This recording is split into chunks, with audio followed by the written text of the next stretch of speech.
जन्माद्यस्य यतोऽन्वयादितरतश्चार्थेष्वभिज्ञस्वराट् तेने ब्रह्म हृदाय आदिकवये मुह्यन्ति यं सूरयः तेजो वारिमृदां यथा विनिमयो यत्र त्रिसर्गो मृषा धाम्ना स्वेन सदा निरस्तकुहकं सत्यं परं धीमहि निगमकल्पतरोर्गलितं फलम् शुकमुखादमृतद्रवसंयुतम् पिबत भागवतं रसमालयं मुहुरहो रसिकाः भुवि भावुकाः दारिद्र्यदुःखज्वरदाहितानां मायापिशाचि परिमर्दितानां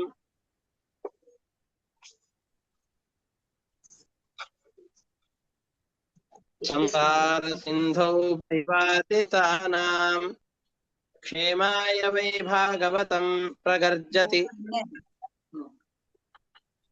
साङ्केत्यं पारिहास्यं वा स्तोभं हेलनमेव वा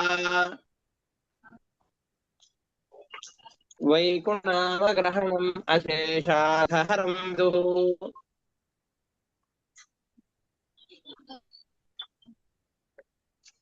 ಶ್ರೀಗುರುಭ್ಯೋ ನಮಃ ಹರಿ ಓಂ.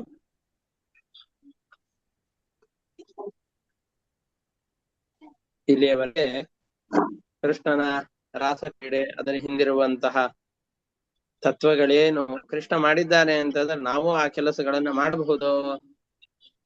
ಕೆಲವೊಂದಿಷ್ಟನ್ನ ಹಿರಿಯರು ಮಾಡಿದ್ದನ್ನ ಕೇಳಿ ನಮ್ಮ ಪಾಪಗಳನ್ನ ಪರಿಹಾರ ಮಾಡ್ಕೊಳ್ಬೇಕೆ ಹೊರತಾಗಿ ಆಚೆ ಮಾಡ್ಲಿಕ್ಕೆ ಕೃಷ್ಣ ಗೋವರ್ಧನ ನಮ್ಮ ಮೇಲೆ ದೊಡ್ಡ ಬಂಡೆ ಕಲ್ಲುಗಳನ್ನ ನಾನು ಎತ್ತೇನೆ ಅಂತ ಆ ಸಾಹಸಕ್ಕೆ ಅಂತ ಹೋಗ್ಬಾರ್ದು. ಹಾಗಾಗಿ ನಾವೆಲ್ಲರೂ ಭಗವಂತನ ಈ ಅಲೌಕಿಕವಾದಂತಹ ಕಥೆಗಳನ್ನ ಭಕ್ತಿಯಿಂದ ಅಲೌಕಿಕವಾದ ವಿಷಯಗಳಿದು ಅಂತ ತಿಳಿದುಕೊಂಡು ಮನಸ್ಸಿನಲ್ಲಿ ಮನನ ಮಾಡಬೇಕೇ ಹೊರತಾಗಿ ಅದರಂತೆ ನಾನು ಮಾಡ್ತೇನೆ ಅಂತ ಕೃಷ್ಣನ ಹಾಗೆ ಮಾಡ್ಲಿಕ್ಕೆ ಹೋಗ್ಬಾರ್ದು. ಕೆಲವೊಂದಿಷ್ಟು ಮಹಾತ್ಮರಿಗೆ ದೋಷವಾಗದೇ ಇದ್ದದ್ದು ನಾವು ಆ ರೀತಿಯಾಗಿ ಮಾಡ್ಲಿಕ್ಕೆ ಹೊರಟಿವೆ ಅಂತಂದ್ರೆ ನಮಗೆ ದೊಡ್ಡ ದೋಷವಾಗುತ್ತೆ. ಜ್ಞಾನಿಗಳು ತಮ್ಮ ಜ್ಞಾನದ ಪ್ರಭಾವದಿಂದಾಗ ಅದನ್ನ ಕಳೆದುಕೊಂಡು ಬಿಡ್ತಾರೆ. ಆದ್ರೆ ನಮ್ಮಂತಹ ಸಾಮಾನ್ಯರು ಅದರಿಂದ ದುಃಖಿತರಾಗ್ತಾರೆ. ಆ ಕರ್ಮಗಳನ್ನು ಮಾಡಬಾರ್ದು. ತೇಜೀಯಸಾಂ ನದೋಷಾಯ ವನ್ಹೇ ಸರ್ವಭುಜೋ ಯಥಾ. ಮಹಾತ್ಮರು ಅಂತ ಯಾರಿದ್ದಾರೋ ಅವರು ತಮ್ಮ ಜ್ಞಾನದ ತೇಜಸ್ಸಿನಿಂದಾಗಿ ಅವುಗಳು ದೋಷ ಅಂತ ಆಗದೇನೆ ಅವುಗಳು ಗುಣಾಂಶ ಅಂತ ಕರೆಸಿಕೊಂಡು ಬಿಡುತ್ತೆ. ವನ್ಹಿ ಇಡೀ ಜಗತ್ತನ್ನ ತನ್ನ ತೆಕ್ಕೆಯಲ್ಲಿ ನುಂಗಿದರೂ ಅದು ಪವಿತ್ರವಾಗತ್ತೆ ಹೇಗೋ ಅದರಂತೆ ಅಂತ ಈ ರೀತಿಯಾಗಿ ಹೇಳಿದರು. ಇದು ಆದ ನಂತರದಲ್ಲಿ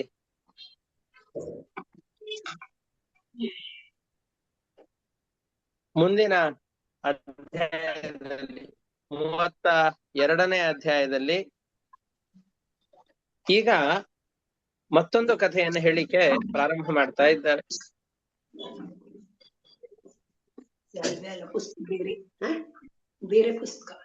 ಇವರಿಗೆ 11-12 ದೇವಯಾತ್ರೆಗೋಸ್ಕರವಾಗಿ ಒಂದು ದೊಡ್ಡ ರುದ್ರದೇವರ ಉತ್ಸವವನ್ನ ಮಾಡುವಂತಹ ಸಂದರ್ಭ.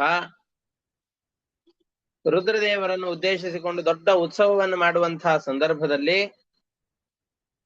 ಆ ಪೂಜೆಯ ಕೊನೆಯಲ್ಲಿ ಸತ್ಯನಾರಾಯಣ ಪೂಜೆ ಆದ್ಮೇಲೆ ಸತ್ಯನಾರಾಯಣ ಕಥೆ ಅಂತ ಹೇಳ್ತಾರಲ್ಲ, ಹಾಗೆ ಪಾರ್ವತೀ ದೇವಿಯ ಮಾಹಾತ್ಮ್ಯವನ್ನ ಕೇಳ್ತಾ ಇದ್ರು. ರುದ್ರದೇವರ ಉತ್ಸವವನ್ನು ಮಾಡುವಂತಹ ಸಂದರ್ಭದಲ್ಲಿ ಪಾರ್ವತಿ ಮಾಹಾತ್ಮ್ಯವನ್ನ ಅವಾಗ ಹೇಳಿದ್ರು. ಅದನ್ನು ಕೇಳಿದಂತಹ ಅವರೆಲ್ಲ ಅರಣ್ಯಕ್ಕೆ ಹೋಗಿ ಪಾರ್ವತೀ ದೇವಿಯನ್ನು ಕುರಿತಾದಂತಹ ವ್ರತವನ್ನ ಆಚರಣೆ ಮಾಡಬೇಕು ಅಂತ ಉತ್ಸುಕರಾಗಿದ್ದಾರೆ. ನಾವೆಲ್ಲ ವನಭೋಜನ ಅಂತ ಈಗ ಮಾಡ್ತೇವೆ. ಯಾವಾಗ ಅಂತಂದ್ರೆ ಈ ಮಳೆಗಾಲ ಎಲ್ಲ ಕಳೆದು ಡಿಸೆಂಬರ್ ತಿಂಗಳ ಸಂದರ್ಭದಲ್ಲೆಲ್ಲ ನಾವೆಲ್ಲ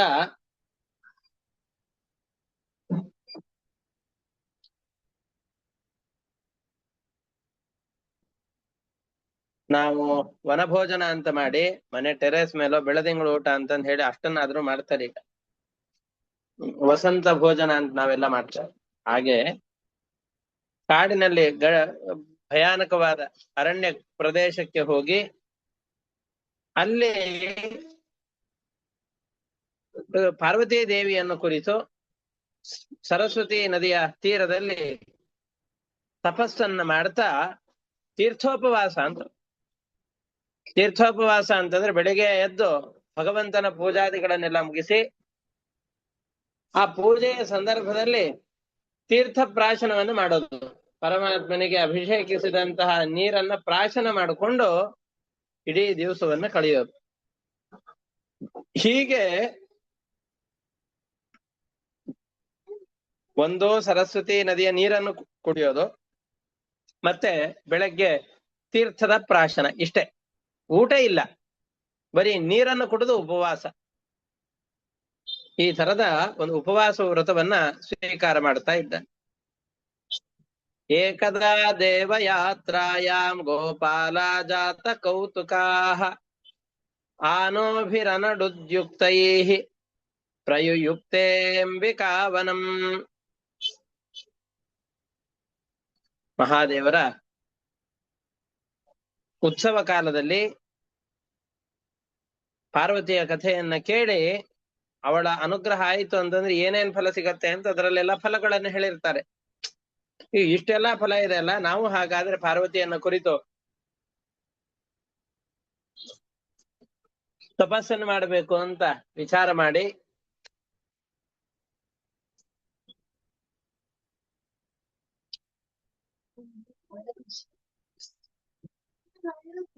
ಹೀಗೆ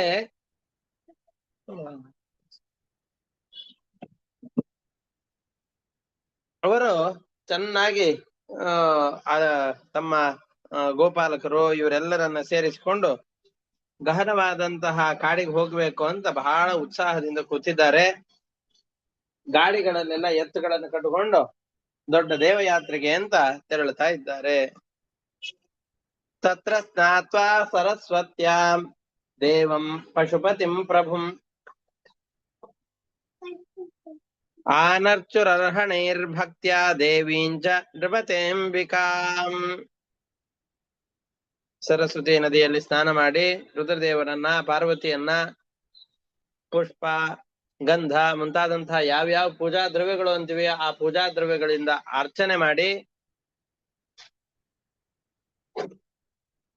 ಬ್ರಾಹ್ಮಣರಿಗೆಲ್ಲ ಗೋವುಗಳು, ಸುವರ್ಣ, ಜೇನು, ಅನ್ನ ಪಾದ್ಯಾದಿಗಳೇನಿವೆ ಎಲ್ಲವನ್ನ ಕೊಟ್ಟು ಭಗವಂತ ವಾಸುದೇವ ರೂಪಿಯಾದಂತಹ ಪರಮಾತ್ಮ ನಮ್ಮಲ್ಲಿ ಪ್ರೀತನಾಗ್ಲಿ ಅಂತ ಕೃಷ್ಣಾರ್ಪಣ ಮಾಡ್ತಾ ಇದ್ದಾರೆ. ಗಾವೋ ಹಿರಣ್ಯವಾಸಾಂಸಿ ಮಧು ಮಧ್ವನ್ನ ಮಾದೃತಾಃ ಬ್ರಾಹ್ಮಣೇಭ್ಯೋ ದದು ಸರ್ವೇ ದೇವೋ ನ ಪ್ರೀಯತಾಮಿತಿ. ನಮ್ಮ ಒಡೆಯನಾದಂತಹ ಪರಮಾತ್ಮ ನಮ್ಮ ವಿಷಯದಲ್ಲಿ ಪ್ರೀತನಾಗ್ಲಿ ಅಂತ ಅಂದುಕೊಂಡು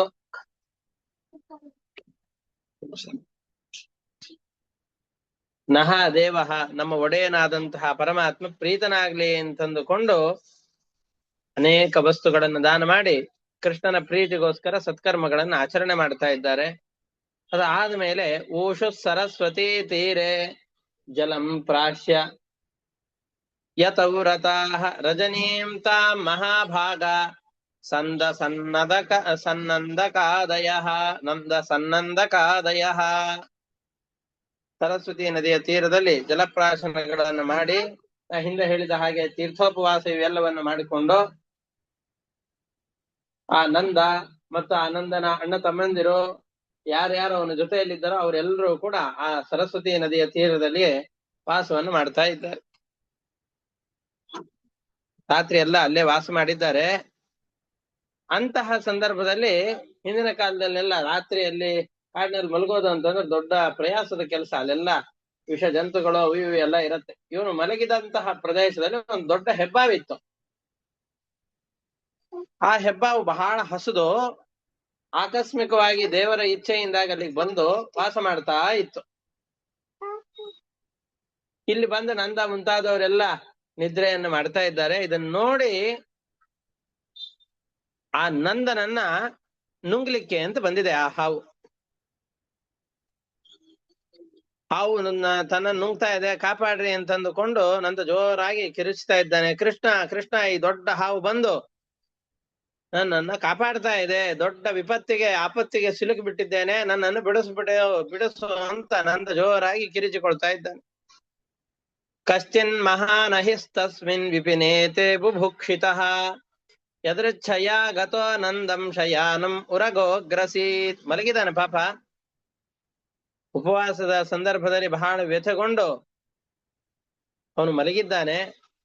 ಆ ಸಂದರ್ಭದಲ್ಲಿ ವಿಪಿನೇ ಅತಿ ಬುಭುಕ್ಷಿತ, ಬಹಳ ಹಸಿವಿನಿಂದ ಕೂಡಿದಂತಹ ಒಂದು ದೊಡ್ಡ ಮಹಾನಹಿಹಿ, ಹೆಬ್ಬಾವು. ಮಹಾನಹಿಹಿ ಅಂತಂದ್ರೆ ದೊಡ್ಡ ಹಾವು, ಹೆಬ್ಬಾವು. ಯದೃಚ್ಛಯಾಗತಃ, ಭಗವಂತನ ಇಚ್ಛೆಯಿಂದ ಅಲ್ಲಿಗೆ ಬಂದಿದೆ. ಯಾಕೆ ಭಗವಂತನ ಇಚ್ಛೆಯಿಂದ ಅಲ್ಲಿಗೆ ಬಂದಿದೆ ಅಂತಂದ್ರೆ ಆ ಹಾವಿನ ಶಾಪ ವಿಮೋಚನೆ ಆಗ್ಬೇಕೇನದು. ಹಾವಿನ ಶಾಪ ವಿಮೋಚನೆ ಮುಂದೆ ಹೇಳ್ತಾರೆ ಆ ಕಥೆಯನ್ನು. ಮರಗಿ ಹೋಗಿದ್ದಂತಹ ಯಾವ ನಂದ ಇದ್ನೋ ಅವನನ್ನು ನುಂಗ್ಲಿಕ್ಕೆ ಅಂತ ಬರ್ತಾ ಇದೆ. ಸಚುಕ್ರೋ ಶಾಹಿನಾಗ್ರಸ್ತಃ ಕೃಷ್ಣ ಕೃಷ್ಣ ಮಹಾನಯಂ ಸರ್ಪೋ ಮಾಂ ಗ್ರಸತೆ ತಾತ ಪ್ರಪನ್ನಂ ಪರಿಮೋಚಯ. ಕೃಷ್ಣ, ನಿನ್ನನ್ನು ಶರಣು ಹೊಂದಿದ್ದೇನೆ, ಈ ಸರ್ಪ ಬಂದು ನನ್ನನ್ನ ನುಂಗ್ಲಿಕ್ಕೆ ಅಂತ ಬರ್ತಾ ಇದೆ, ದೊಡ್ಡ ಆಪತ್ತಿಗೆ ಒಳಗಾಗಿದ್ದೇನೆ, ನನ್ನನ್ನ ಬಿಡಿಸಿ ಬಿಡು ಅಂತ ನಂದ ಜೋರಾಗಿ ಕೂಗಿಕೊಳ್ತಾ ಇದ್ದಾನೆ.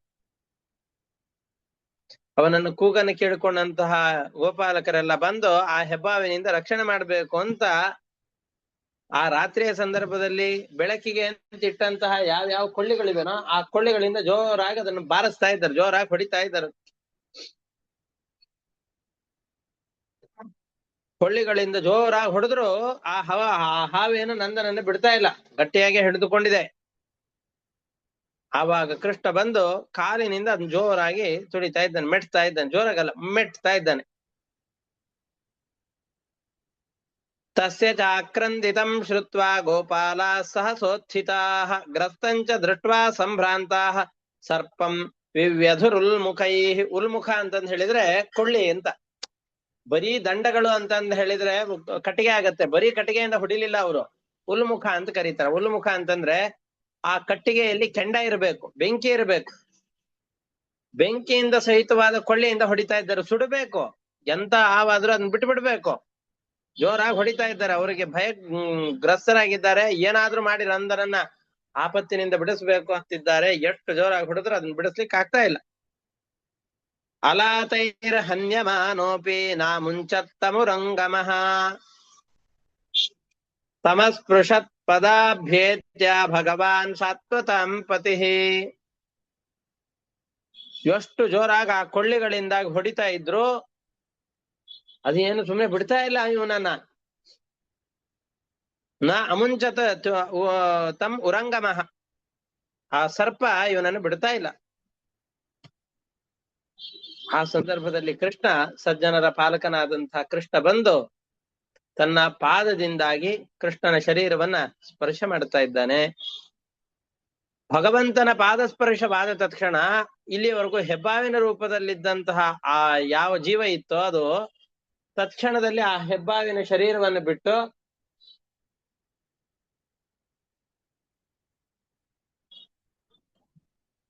ಒಂದು ಸುಂದರವಾದಂತಹ ದೇವತೆಯ ರೂಪವನ್ನ ತಾಳಿಕೊಂಡು ಅಲ್ಲಿ ಬಂದು ನಿಂತಿದೆ. ಅವನು ಯಾರು ಅಂದ್ರೆ ಸಾಮಾನ್ಯ ಅಲ್ಲ, ವಿದ್ಯಾಧರ ಅನ್ನುವ ಒಂದು ದೊಡ್ಡ ಅಪ್ಸರ ಪುರುಷ. ಅವನು ಒಳ್ಳೆ ಬಂಗಾರದ ಹಾರವನ್ನು ಧರಿಸಿಕೊಂಡಿದ್ದಾನೆ. ಕೃಷ್ಣನ ಎದುರಿಗೆ ಬಂದು ಕೃಷ್ಣನ ಪಾದವನ್ನು ಮುಟ್ಟಿ ನಮಸ್ಕಾರ ಮಾಡಿ ಹೇಳ್ತಾ ಇದ್ದಾನೆ. ಕೃಷ್ಣನಿಗೆ ಇವನು ಯಾರು ಅಂತ ಗೊತ್ತಿದೆ, ಆದ್ರೂ ಗೋಪಾಲಕರಿಗೆಲ್ಲ ಇವನು ಯಾರು ಅಂತ ತಿಳಿಸ್ಬೇಕಲ್ಲ, ಅದಕ್ಕೆ ಕೃಷ್ಣ ನೀನು ಯಾರು ಅಂತ ಪ್ರಶ್ನೆ ಕೇಳ್ತಾ ಇದ್ದಾನೆ. ಒಳ್ಳೆ ಕಾಂತಿ ಇದೆ, ಅದ್ಭುತ ರೂಪವನ್ನು ಧರಿಸಿ ತೋರಿಸ್ಕೊಳ್ತಾ ಇದ್ದಿ,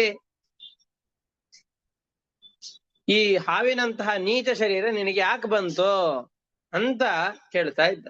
ಯಾಕೆ ಅಂತ ಕೇಳ್ತಾ ಇದ್ದ. ಸವೈ ಭಗವತ ಶ್ರೀಮತ್ ಪಾದ ಸ್ಪರ್ಶ ತಾ ಶುಭ ಭೇಜೆ ಸರ್ಪ ವಪುರ್ಹಿತ್ವ ರೂಪಂ ವಿದ್ಯಾಧರಾರ್ಚಿತಂ. ಪರಮಾತ್ಮನ ಪಾದಸ್ಪರ್ಶದಿಂದ ಶಾಪದಿಂದ ಮುಕ್ತವಾದಂತಹ ಆ ಹೆಬ್ಬಾವು ಆ ಸರ್ಪ ಶರೀರವನ್ನ ತ್ಯಾಗ ಮಾಡಿ ಕುಬೇರರ ಅನುಚರರೆಲ್ಲ ಪೂಜೆ ಮಾಡುವಂತಹ ಒಂದು ದೊಡ್ಡ ದೇವತಾ ರೂಪವನ್ನು ಪಡೆದು ಕೃಷ್ಣನ ಎದುರಿನಲ್ಲಿ ನಿಲ್ತಾ ಇದ್ದಾನೆ.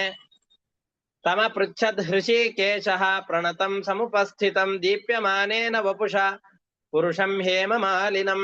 ಕೃಷ್ಣನ ಎದುರಿನಲ್ಲಿ ಬಂಗಾರದ ಸರವನ್ನು ಹಾಕೊಂಡು ಒಳ್ಳೆ ಪ್ರಕಾಶಮಾನವಾದ ಶರೀರವನ್ನು ಧರಿಸಿಕೊಂಡು ನಿಲ್ತಾ ಇದ್ದಾನೆ. ಅಂತಹ ಅವನನ್ನ ಋಷಿಕೇಶ, ನಮ್ಮ ಇಂದ್ರಿಯಗಳಿಗೆ ಒಡೆಯನಾದಂತಹ ಕೃಷ್ಣ ಕೇಳ್ತಾ ಇದ್ದಾನೆ, ಯಾರಪ್ಪ ನೀನು, ಯಾಕೆ ಇಲ್ಲಿಗೆ ಬಂದಿದ್ದಿ? ಇಂತಹ ಅದ್ಭುತವಾದ ರೂಪವನ್ನು ತಾಳಿದಂತಹ ನೀನು ಈ ಸರ್ಪದ ಶರೀರವನ್ನು ಯಾಕೆ ಹೊಂದಬೇಕಾಯ್ತು ಅಂತ ಕೇಳ್ತಾ ಇದ್ದ. ಕೋ ಭವಾನ್ ಪರಯಾ ಲಕ್ಷ್ಮ್ಯಾ ರೋಚತೆ ಅದ್ಭುತ ದರ್ಶನಃ ಕಥಂ ಜುಗುಪ್ಸಿತಾಮೇತಾಂ ಗತಿಂ ವಾ ಪ್ರಾಪಿತೋ ವಶಃ ಅಂತ ಹೀನವಾದ ಹಾವಿನ ಶರೀರದಲ್ಲಿ ಯಾಕೆ ನಿನ್ನನ್ನು ನೀನು ತೋರಿಸಿಕೊಳ್ತಾ ಇದ್ದಿ ಅಂತ ಕೃಷ್ಣ ಕುತೂಹಲದಿಂದ ಕೇಳುವ ಹಾಗೆ ಮಾಡ್ತಾ ಇದ್ದಾನೆ. ಅವಾಗ ಸರ್ಪ ಹೇಳ್ತಾ ಇದ್ದಾನೆ, ನಾನು ವಿದ್ಯಾಧರ ಅಂತ ಒಬ್ಬ ಅವನ ಹೆಸರನ್ನು ಹೇಳ್ತಾನೆ, ಸುದರ್ಶನ ಅಂತ ಪ್ರಸಿದ್ಧನಾದಂತಹ ವಿದ್ಯಾಧರ ನಾನು. ಒಳ್ಳೆ ಸಂಪತ್ತಿತ್ತು, ಐಶ್ವರ್ಯ ಇತ್ತು, ರೂಪ ಯೌವನ ಇವೆಲ್ಲವೂ ನನ್ನ ಬಳಿಯಲ್ಲಿತ್ತು. ಅಷ್ಟೇ ಅಲ್ಲ, ದೊಡ್ಡ ಏರೋಪ್ಲೇನೂ ಇತ್ತು, ಪ್ರೈವೇಟ್ ಜೆಟ್ ಇತ್ತು ನನ್ನ ಹತ್ರ.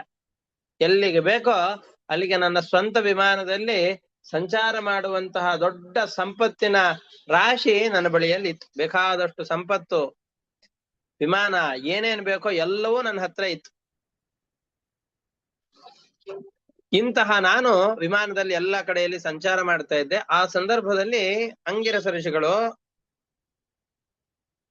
ಒಂದ್ ಕಡೆಯಲ್ಲಿ ತಪಸ್ಸನ್ನು ಮಾಡ್ತಾ ಇದ್ರು. ನಾನೆಲ್ಲ ಒಳ್ಳೆ ಅವಯವಗಳು ಇದೆಲ್ಲ ನಂದಿತ್ತಲ್ಲ, ದಷ್ಟಪುಷ್ಟವಾದ ಅವಯವಗಳು ಎಲ್ಲ ಚೆನ್ನಾಗಿತ್ತು, ಮೈಕೈ ಎಲ್ಲ ತುಂಬಿಕೊಂಡಿದ್ದೆ ನಾನು. ಇಂತಹ ನಾನು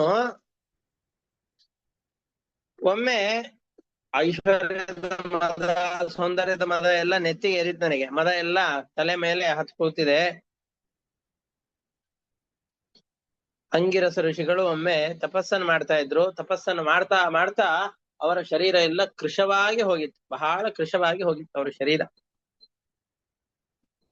ಚರ್ಮ ಎಲ್ಲ ಮೂಳೆಗಳಿಗೆ ಅಂಟುವಷ್ಟು ಕೃಶರಾಗಿದ್ರು. ಯಾಕೆ ಅಂತಂದ್ರೆ ಸುಮ್ಮನೆ ಏನೋ ರೋಗ ಬಂದಲ್ಲ, ಬಹಳ ತಪಸ್ಸನ್ನ ಮಾಡಿ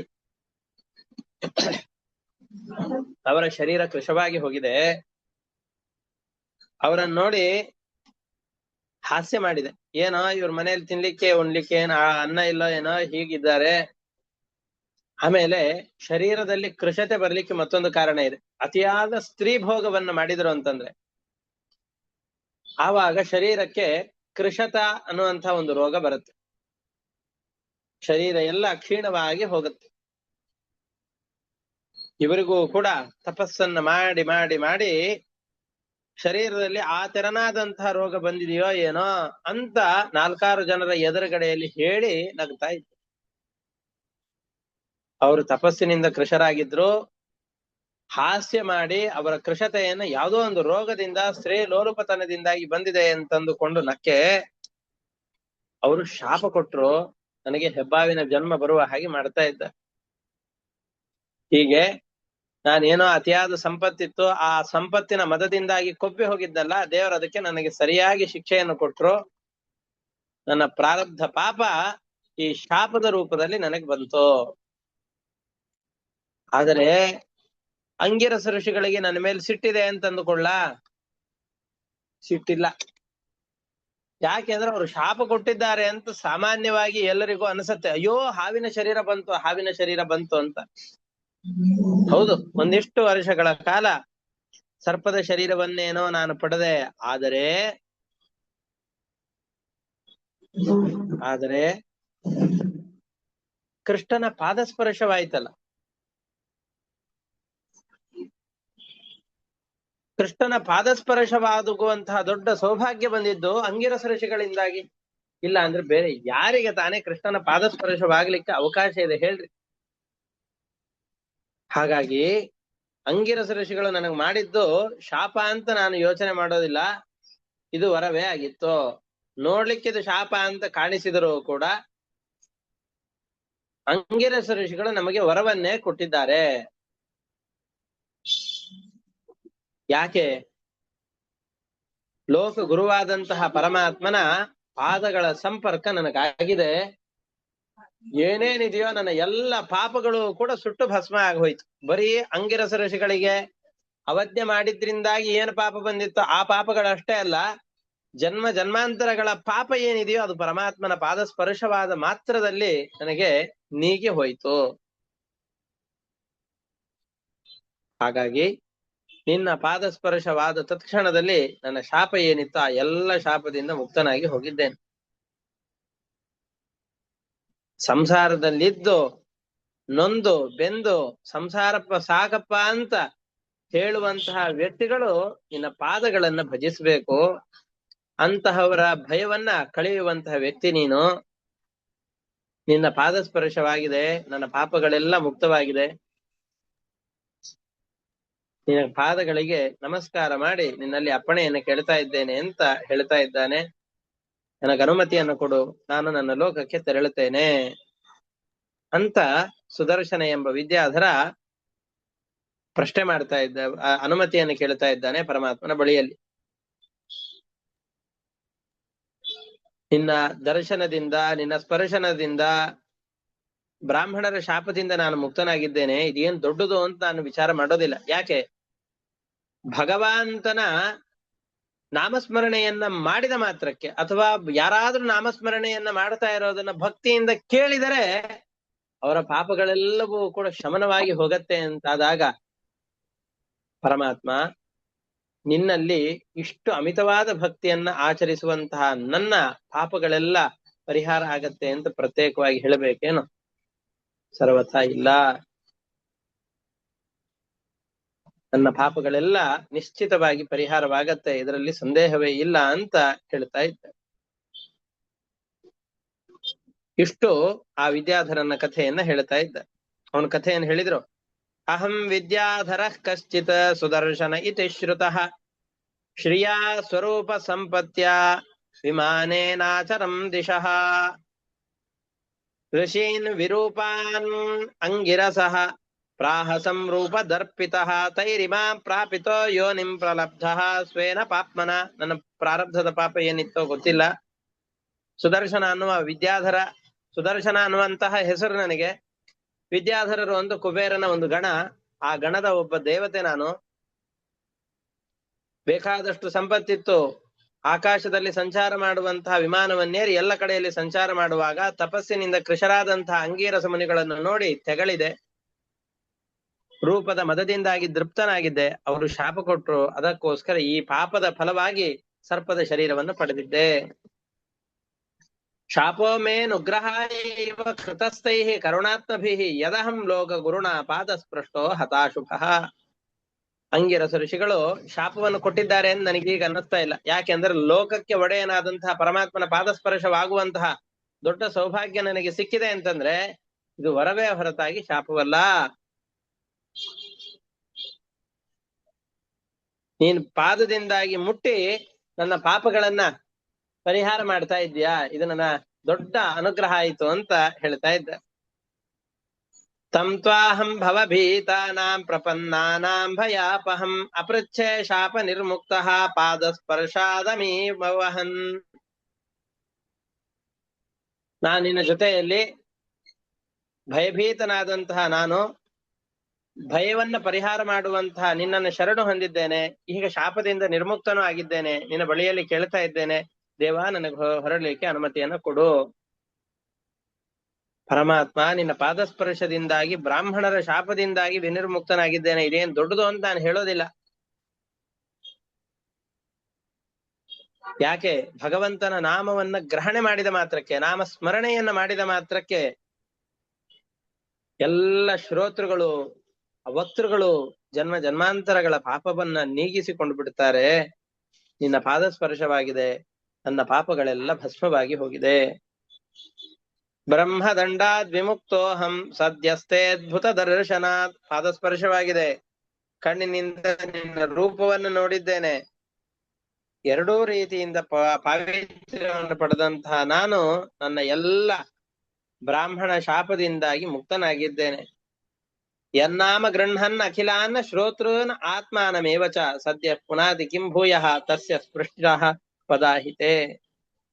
ಯಾವ ಪರಮಾತ್ಮನ ನಾಮವನ್ನು ಗ್ರಹಣ ಮಾಡಿದ ಮಾತ್ರಕ್ಕೆ ಎಲ್ಲ ಪಾಪಗಳಿಂದ ಪವಿತ್ರರಾಗ್ತಾರೋ ಅಂತಹ ಪರಮಾತ್ಮನ ಪಾದಸ್ಪರ್ಶ ನನಗಾಗಿದೆ, ನನ್ನ ಪಾಪಗಳೆಲ್ಲ ಮುಗಿದು ಹೋಗಿದೆ ಅಂತ ಈ ರೀತಿಯಾಗಿ ಪರಮಾತ್ಮನ ಅನುಮತಿಯನ್ನು ಪಡೆದು ಕೃಷ್ಣ ಹೊರಡ್ತಾ ಇದ್ದಾನೆ. ಇತ್ಯನುಜ್ಞಾಪ್ಯ ದಾಶಾರ್ಹಂ ಪರಿಕ್ರಮ್ಯಾಭಿವಾದ್ಯ ಚ ಸುದರ್ಶನೋ ದಿವಂ ಯಾತಃ ನಂದಶ್ಚ ಮೋಚಿತಃ. ಈ ರೀತಿಯಾಗಿ ಕೃಷ್ಣನಲ್ಲಿ ಅನುಮತಿಯನ್ನು ಪಡೆದು ಕೃಷ್ಣನಿಗೆ ಪ್ರದಕ್ಷಿಣೆ ನಮಸ್ಕಾರವನ್ನು ಮಾಡಿ ಸುದರ್ಶನ ಎಂಬ ವಿದ್ಯಾಧರ ತನ್ನ ಲೋಕಕ್ಕೆ ತೆರಳುತ್ತಾ ಇದ್ದಾನೆ. ನಂದಗೋಪನು ಕೂಡ ತನಗೆ ಬರುವ ದೊಡ್ಡ ಆಪತ್ತಿನಿಂದ ಪರಿಹಾರವಾಗ್ತಾ ಇದೆ. ಕೃಷ್ಣನನ್ನ ಸರ್ವಜ್ಞ ಸರ್ವೋತ್ತಮ ಅಂತ ತಿಳಿದು ಅವನ ಸೇವಕರು ಅಂತ ತಿಳಿದುಕೊಂಡು ಉಳಿದ ದೇವತೆಗಳ ಆರಾಧನೆಯನ್ನು ಮಾಡಬೇಕೇ ಹೊರತಾಗಿ ಉಳಿದ ದೇವತೆಗಳ ಆರಾಧನೆಯನ್ನೇ ಪ್ರಧಾನವಾಗಿ ಮಾಡಿದರೆ ಆಪತ್ತುಗಳು ಹೇಗೆ ಬರುತ್ತೆ ಅಂತ ಅದನ್ನು ತೋರಿಸಿಕೊಟ್ಟು ನಂದನಿಗೆ ಜ್ಞಾನೋದಯ ಆಗ್ಬೇಕು. ಕೃಷ್ಣ ನನ್ನ ಪರಮಾತ್ಮ ಅಂತ ವಿದ್ಯಾಧರ ಎಲ್ಲ ಸ್ತೋತ್ರ ಮಾಡೋದು ಉಳಿದವರಿಗೆ ಈ ಅರಿವು ಬರಲಿಕ್ಕೋಸ್ಕರವಾಗಿ. ಹೀಗೆ ನಂದಗೋಪ ಈ ಮುಂತಾದಂತಹ ಗೋಪಾಲಕರು ಯಾರ್ಯಾರಲ್ಲಿ ಸುತ್ತಲೂ ನೆರೆದಿದ್ರೋ ಅವರು ಎಲ್ಲರೂ ಕೂಡ ಆಶ್ಚರ್ಯಚಕಿತರಾಗ್ತಾ ಇದ್ದಾರೆ. ತಮ್ಮ ಉಪವಾಸ ವ್ರತ ಏನಿತ್ತೋ ಅದನ್ನೆಲ್ಲ ಮುಗಿಸಿ ಕೃಷ್ಣನ ಮಹಿಮೆಯನ್ನು ಹೇಳಿಕೊಳ್ಳುತ್ತಾ ಅಲ್ಲಿಂದ ಮತ್ತೆ ವಾಪಸ್ಸು ಗೋಕುಲಕ್ಕೆ ಬರ್ತಾ ಇದ್ದಾರೆ ಅಂತ ಹೇಳ್ತಾ ಇದ್ದಾರೆ. ನಿಶಾಮ್ಯ ಕೃಷ್ಣಸ್ಯ ತದಾತ್ಮ ವೈಭವಂ ವ್ರಜೌಕಸೋ ವಿಸ್ಮಿತ ಚೇತಸಸ್ತತಃ ಸಮಾಪ್ಯ ತಸ್ಮಿನ್ ನಿಯಮಂ ಪುನರ್ವ್ರಜಂ ನೃಪ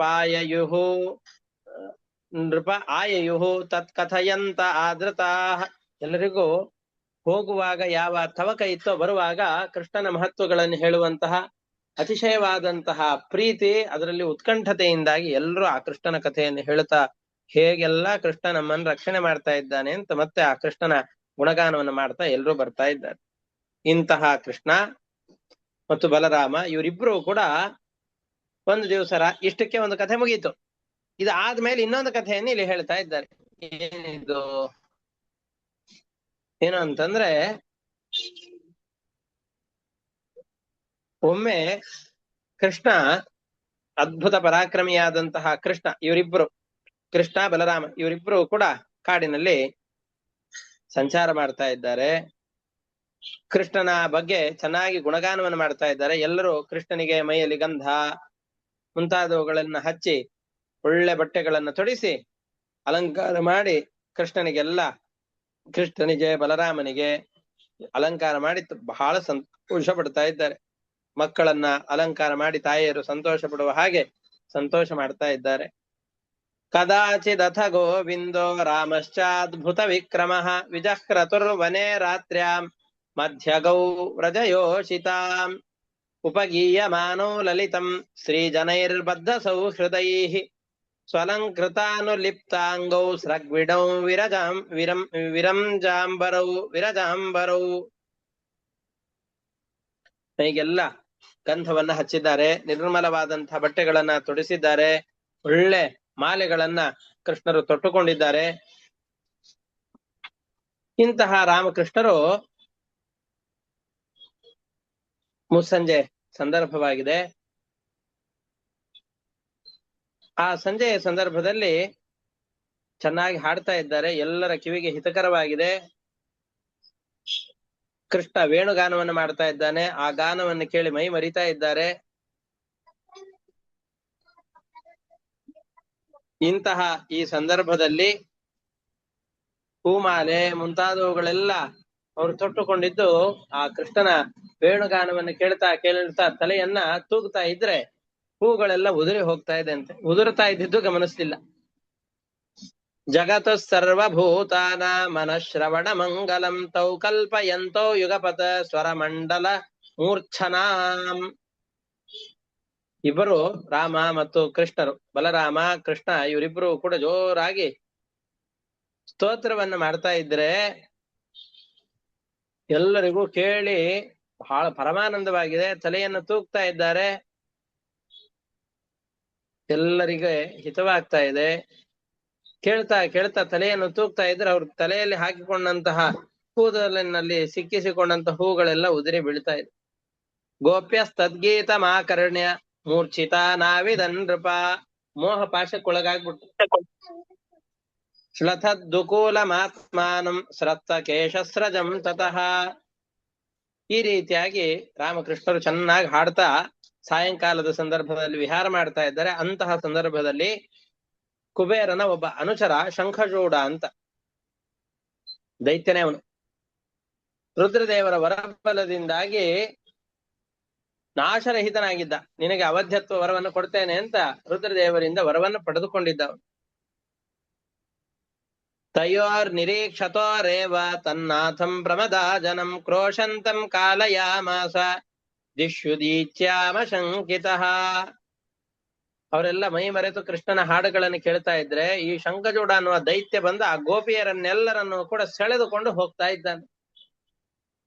ಕಿಡ್ನಾಪ್ ಮಾಡ್ತಾರಲ್ಲ ಈಗಿನ ಕಾಲದಲ್ಲಿ ಓಮಿನಿ ಆ ತರದ ಕಾರುಗಳಲ್ಲಿ ಬಂದು ಕಿಡ್ನಾಪ್ ಮಾಡೋದನ್ನೆಲ್ಲ ನೋಡ್ತಾ ಇರ್ತೇವಲ್ಲ, ಹಾಗೆ ಗೋಪಿಯರೆಲ್ಲರನ್ನು ಕೂಡ ಕಿಡ್ನಾಪ್ ಮಾಡ್ಕೊಂಡು ಹೋಗೋಣ ಅಂತ ಈ ಶಂಖಚೂಡ ಅನ್ನುವ ದೈತ್ಯ ಬರ್ತಾ ಇದ್ದಾನೆ. ಬಲಾತ್ಕಾರವಾಗಿ ಸೆಳೆದುಕೊಂಡು ಹೋಗ್ತಾ ಇದ್ದಾನೆ.